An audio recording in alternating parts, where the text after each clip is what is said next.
નમસ્કાર 10 વાગ્યાના સમાચાર સાથે હું હિના બુલેટિનની શરૂઆત કરીએ। અમદાવાદથી સમાચાર મળી રહ્યા છે કે જ્યાં અસામાજિક તત્વો બેફામ બન્યા છે। જી હા, અસામાજિક તત્વોની ટોળકી એક ઘર પર તૂટી પડી। રખિયાલ વિસ્તારની આ ઘટના બની છે। લુખ્ખા તત્વોએ આતંક મચાવ્યો। તલવાર સહિતના ઘાતક હથિયારો સાથે ટોળાએ હુમલો કરી દીધો। ઘાતક હથિયારો સાથે 10 થી વધુ લોકો ધસી આવ્યા હતા। અજીત મિલ 4 રસ્તા પાસે અજીત રેસિડેન્સીની આ ઘટના જે અમે આપને બતાવી રહ્યા છે। અંગત અદાવતમાં હુમલાને અંજામ અપાયો। હુમલાનો વિડીયો વાયરલ થતા પોલીસ દ્વારા હવે તપાસનો ધમધમાટ।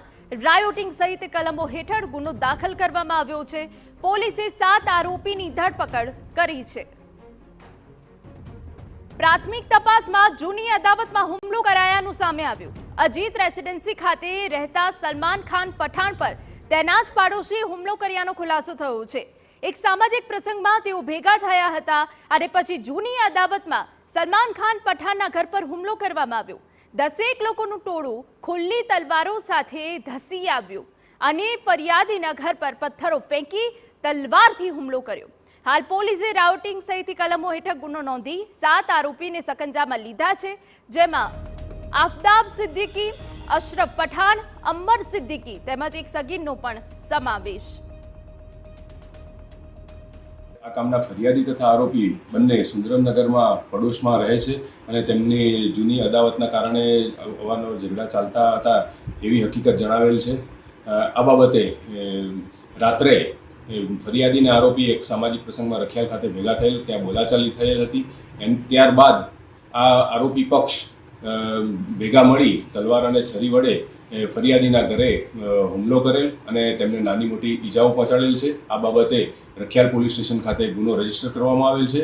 આ કામના તમામ આરોપીઓને રાત્રે તાત્કાલિક ગુનાના કામે એરેસ્ટ કરવામાં આવેલ છે અને કાયદો અને વ્યવસ્થાનો કોઈ પ્રશ્ન નથી। સ્થળ પર શાંતિ છે। તો રખિયાલ વિસ્તારમાં લુખ્ખા તત્વોનો આતંક છે કે જેનાથી હવે અનેક સવાલો ઊભા થઈ રહ્યા છે। આ સ્થિતિ ઠારે હોવાનો અમદાવાદ પોલીસનો દાવો છે, પણ મુદ્દો એ છે કે અમદાવાદ પોલીસના પેટ્રોલિંગના દાવા વચ્ચે આરોપીઓ પાસે આટલા ઘાતક હથિયારો ક્યાંથી આવ્યા? પોલીસે કડક કાર્યવાહી છતાં કેમ લુખ્ખા તત્વો બેફામ બન્યા છે? આ સૌથી મોટો અહીંયા સવાલ છે। અસામાજિક તત્વોને કેમ નથી લાગતો પોલીસનો ડર?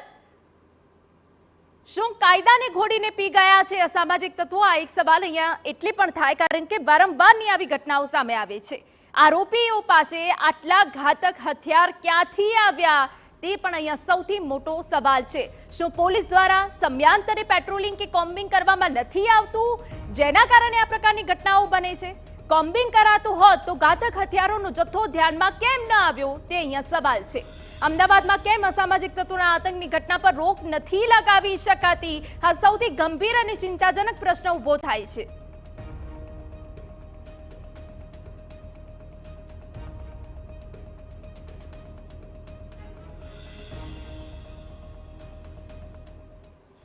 તો અજીત મિલ જેવો વિસ્તાર છે કે જ્યાં સતત પોલીસનું પેટ્રોલિંગ રહેતું હોય છે, છતાં પણ જો આવા વિસ્તારમાં પોલીસ પેટ્રોલિંગ રહે છતાં બેફામ બનેલા તત્વો કે જેમને પોલીસનો કોઈ ડર નથી અને તલવારો સાથે કોઈના ઘર પર તૂટી પડે જૂની અદાવતમાં, ત્યારે પોલીસ શું કરી રહી છે તે પણ અહીંયા સવાલ થાય છે। જો કે બાદમાં પોલીસે કાર્યવાહી કરી છે, 7 આરોપીની ધરપકડ તો કરી લેવામાં આવી છે, પરંતુ શહેરમાં જો આવી વારંવારની ઘટનાઓ બને છે તો એક ચિંતાનો વિષય છે, કેમ કે આ પહેલા પણ આ પ્રકારની ઘટના બની હતી। વસ્ત્રાલ વિસ્તારમાં બની હતી, કાયદાનો પાઠ ભણાવવામાં આવ્યો હતો, દાદાનું બુલડોઝર ફરી વળ્યું હતું, છતાં પણ આ અસામાજિક તત્વો સુધરવાનું નામ નથી લેતા। એટલે એનો મતલબ એમ થાય કે અસામાજિક તત્વોને પોલીસનો કોઈ પણ પ્રકારનો ડર નથી, એટલે જ તલવાર સાથે 10 થી વધુ લોકો ધસી આવ્યા અને રીતસરનો હુમલો કરી દીધો।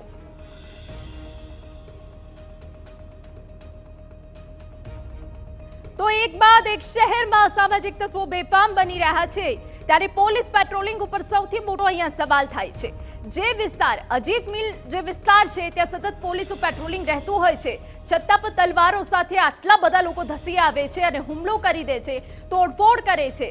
પોલીસ શું કરી રહી છે તે પણ અહીંયા સૌથી મોટો સવાલ છે। અને જો પોલીસ પેટ્રોલિંગ થઈ રહ્યું છે, પોલીસની હાજરીમાં જ જો આ બધી ઘટનાઓ બને છે તે પણ એક ગંભીર વિષય છે। આ એક ઘટના નથી, પરંતુ અમદાવાદ શહેરમાં આવી અનેકો ઘટના બની ગઈ છે કે જ્યાં એન પ્રકારે અસામાજિક તત્વો બીજા કોઈ લોકોને હેરાન પરેશાન કરતા હોય છે, આ રીતે તલવારો સાથે પોતાનો રોફ જમાવતા હોય છે, પોલીસ કાયદાનો પાઠ ભણાવે છે, દાદાનું બુલડોઝર ફરી વળે છે, છતાં પણ આવા અસામાજિક તત્વો કે જે સુધરવાનું નામ પણ નથી લેતા અને તેમને કાયદાનો કોઈ જ પ્રકારનો ડર નથી.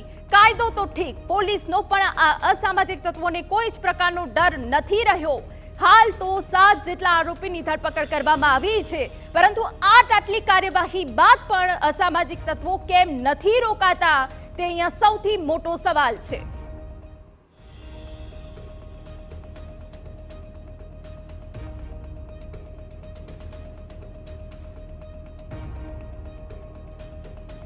તો લુખ્ખા તત્વોનો આતંક છે, અંગત અદાવતમાં હુમલો કરવામાં આવ્યો હોવાની વિગતો છે.